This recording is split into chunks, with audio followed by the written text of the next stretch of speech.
Chapter 3 and 4 were very interesting to me, especially Chapter 3. It took me a while to get into it because I was a little confused about exactly what the argument that they were making was and why they were making that argument. Um, but once I get into it, it really pointed out something to me that I hadn't really thought about before, and that was the influence of management over the professors and how that is viewed and how that affects the overall process.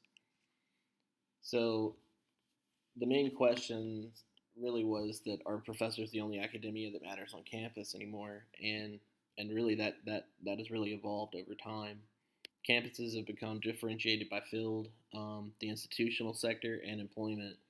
And all of those areas have changed greatly based off the reading in the last several years, as opposed to the 100 years prior, where there was little to no change. Um, this change in all three sectors affects what campuses value and what they show going forward.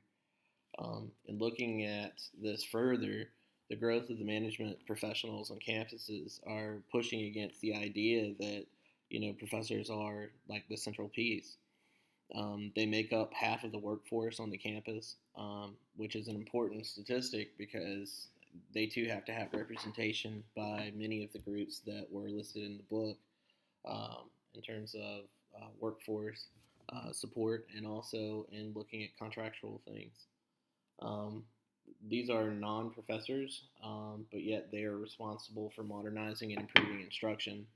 I think a majority of the people in this class would fall into this management idea as to what they're going to school for in some areas, even though their doctorates are in curriculum and instruction. I think that there's definitely an ad leadership focus from several of my classmates just based off discussions that we've had.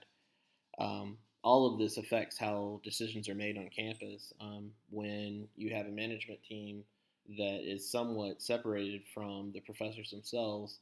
And I hope that's not the case. I would like to think that it's not the case. I would like to think that these folks are working together for the betterment of the campus. But regardless, when you have 50% of the workforce that are in managerial positions, obviously they're going to have more of an influence on the overall decision making process.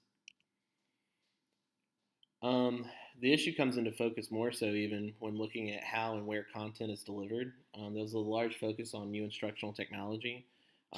Again, looking at classrooms as a vehicle where people learn as opposed to an actual physical space, and looking at the expectations on professors in terms of online hours that are being utilized for both emails and things of that nature, but again, just continual instructional content. It does affect what is delivered.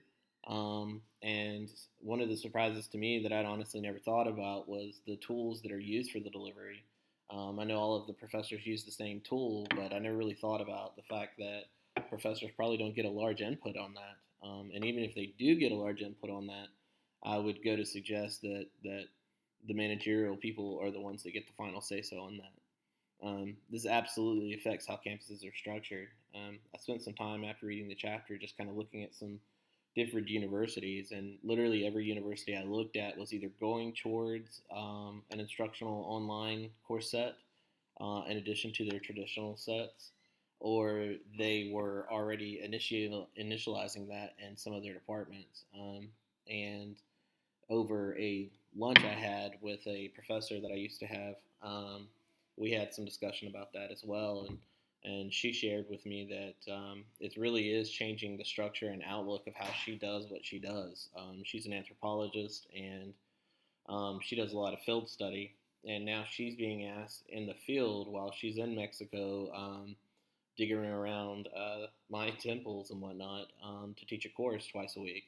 And I think that from what she said, that's never been the case, and she's been in the professor side of things for a number of years. But with the advent of satellite technology for internet, she's able to do it. And she was actually really excited about doing it. She thought it was the most wonderful thing ever. So, but I wonder how many professors have that same enthusiasm for having to do those things while they're doing their quote unquote traditional instructional work with the grad assistants and things like that that are working in the fields. I think both sets are really important. I think professors guide their classrooms and direct the learning, surely. However, without modernization and continual improvement, the organization does become stagnant, and thus they lose students, and thereby they lose positions and funding and grants. And I look at some of the largest universities in the world, like Harvard, for example. Harvard is offering online certification courses that one of which I'll take as soon as I get my doctorate, probably. And looking at how folks treat and respond to ethnic diversity within side of schools. But when I look at that and I see Harvard making those changes, that's kind of the institution of the United States. It's looked at as being, truly the stagnant. If they're not being stagnant, then obviously there's a true impact of all of this on that. One of the things I really found interesting in chapter 4, and really it was just an interesting chapter because I'm all about politics right now with everything that's going on with Donald Trump and the news. I'm almost becoming addicted to the daily news cycle, which in itself is bad.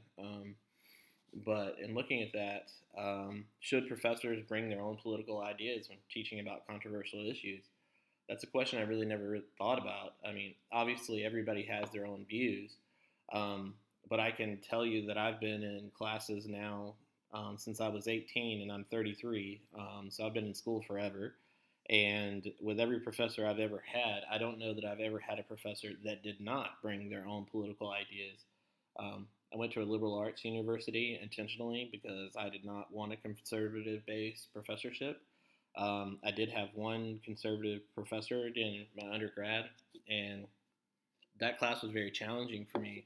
But I was very thankful that I had that because it gave me a viewership of somebody that was completely different than the way that I looked at life.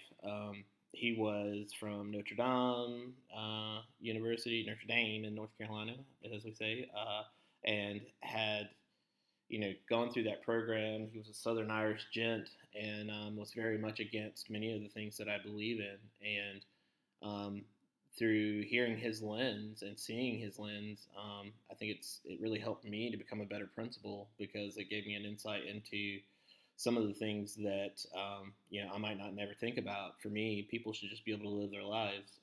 But in his view, especially a Judeo-Christian backset, that is not the case. And he believes that morals should be basically a law-based part of life. And living in the South, I've seen quite a bit of that in my own life. But it was interesting to hear the perspectives of someone who was very well educated, who was, really one of the tops in his linguistical fields. And when we got to the part where it was talking about evolution of pronoun use, and that he went on a tirade for an hour and a half about how we should not use pronouns by choice, but should continue to use the traditional onset of pronouns.